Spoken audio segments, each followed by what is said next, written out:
I was in two different institutions. Scary place. I was actually 12 when I got admitted there, and then it was like I spent my 13th and 14th birthday there. Why were you there? Because your dad said you shouldn't have been there. You know, I came to the conclusion that everybody has their own agenda. You know, my mom had her own agenda. I don't know exactly what that was, but my agenda was to make it out on top of that tough spot. At the time, Kate said Collin's institutionalization was due to, quote, special needs. You can't do anything without realizing he's missing. Collin wasn't there. Each unique child is receiving exactly what they need. Your mom said, Collin has special needs. There's a fairly fluid diagnosis of what those needs are. This has been a struggle we've had for a very long time, and it's one I've dealt with on my own. I felt very alone in this. By the same token, it's not something that has only impacted me or him. Our entire family has been impacted. When you hear that, what do you think? It's unfortunate that that's how my mom, you know, phrased me as a person.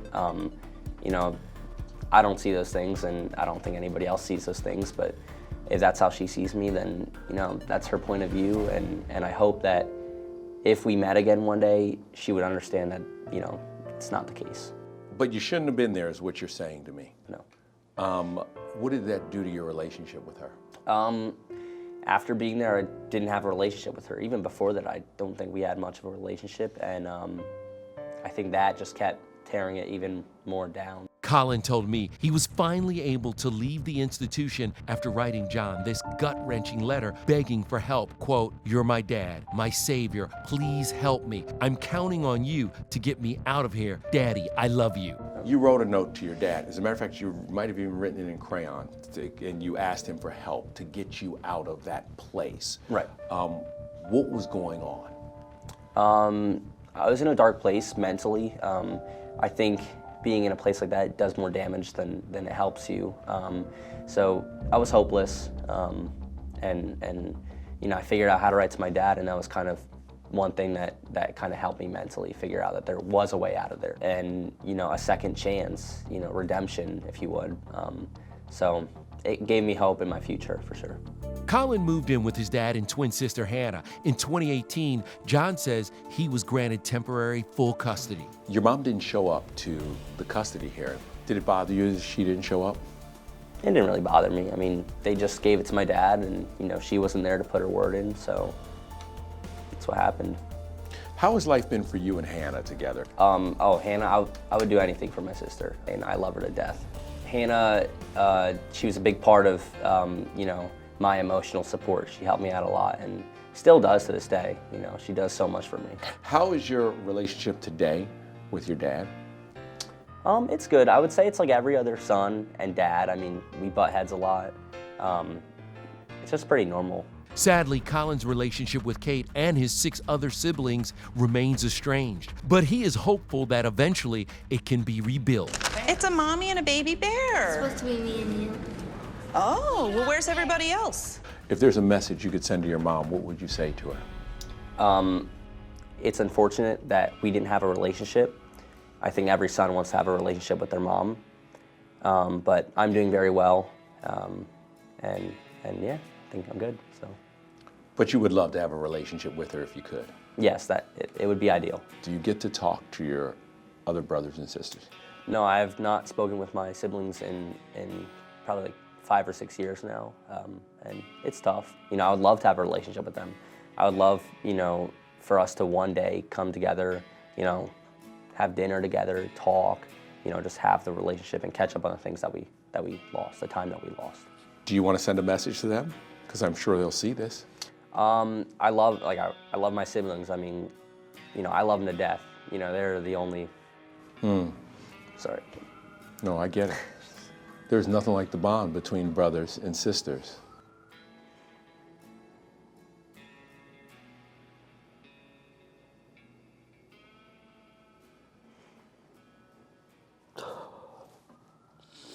There, you want to, can somebody get a tissue real quick? Okay, grab a tissue. Don't want to smudge the makeup. There is no shame in loving your siblings, not at all.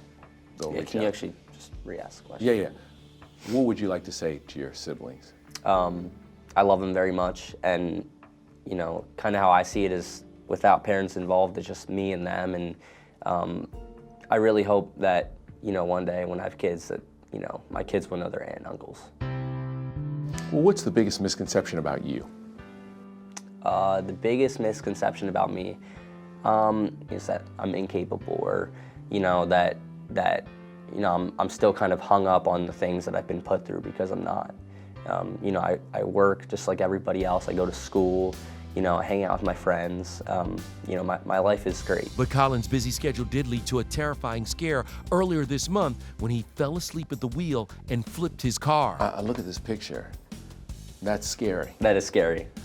What happened? I was on my way to work. It was like 2 in the afternoon, and I'm working full-time in high school, so I'm tired. Right. Fell asleep at the wheel. Next thing I know, the car was flipped, and I'm just like sliding upside down across traffic, and you know, I just wanted to relay the message to other people to wear their seatbelt, to not fall asleep at the wheel, and just drive carefully. Let's talk about right now. What's in your future? What are you doing now? Well, I'm still in high school, so finishing high school, graduating. I'm looking at the Marine Corps. You know, I've always wanted to be a Marine, so I think that's the next step. But there's definitely, I have a lot of dreams, a lot of goals. I mean, countless. Do you have a girlfriend? No, I don't. Just rocking it out, you know.